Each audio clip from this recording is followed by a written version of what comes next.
கிளாம்பாக்கத்தில் புதிதாக கட்டப்பட்டு வரும் ரயில் நிலையம் வருகிற மே மாதம் பயன்பாட்டுக்கு வரும் என்று ரயில்வே அதிகாரிகள் தகவல் தெரிவித்துள்ளனர்.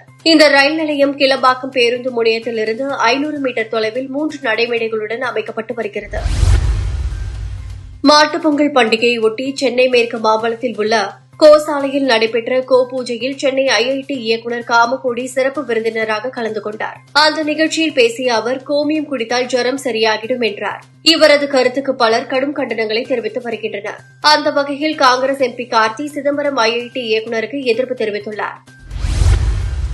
பயிர்களுக்கு குறைந்தபட்ச ஆதார விலையை நிர்ணயிக்க சட்டப்பூர்வ நடவடிக்கை எடுக்க வலியுறுத்தி விவசாயிகள் பஞ்சாப் மாநிலத்தில் போராட்டத்தில் ஈடுபட்டுள்ளனர். இந்த நிலையில் போராட்டத்தில் ஈடுபட்டுள்ள விவசாயிகளை பிப்ரவரி 14ஆம் தேதி சந்திப்பதாக மத்திய அரசு அறிவித்தது. இதையடுத்து கோரிக்கை நிறைவேற்றும் வரை காலை வரையற்ற உண்ணாவிரத போராட்டத்தில் ஈடுபட்டுள்ள விவசாய சங்க தலைவர் ஜிக்ஜித் சிங் தலைவால் மருத்துவ சிகிச்சை பெற்றுக் கொள்ள சம்மதம் தெரிவித்தார். கொல்கத்தா ஆர்ஜிகர் அரசு மருத்துவமனையில் கடந்த ஆண்டு பெண் டாக்டர் ஒருவர் பாலியல் வன்கொடுமை செய்யப்பட்டு கொல்லப்பட்டார். இது தொடர்பான வழக்கில் குற்றம் சாட்டப்பட்ட சஞ்சய் ராய் குற்றவாளி என நீதிமன்றம் தீர்ப்பளித்தது. இதனிடையே சஞ்சய் ராய்க்கு நீதிமன்றத்தால் வழங்கப்படும் தீர்ப்பை எதிர்த்து மேல்முறையீடு செய்யப்போவதில்லை என்று சஞ்சய் ராயின் சகோதரி தெரிவித்துள்ளார்.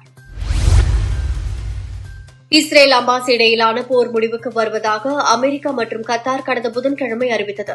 அந்த வகையில் போர் நிறுத்த ஒப்பந்தம் இன்று காலை அமலுக்கு வருகிறது. இந்த நிலையில் போர் நிறுத்த ஒப்பந்தத்தில் விதிமீறல் இருந்தால் அதை இஸ்ரேல் சகித்துக் கொள்ளாது என்று இஸ்ரேல் பிரதமர் பெஞ்சமின் நெதன்யாகு தெரிவித்துள்ளார்.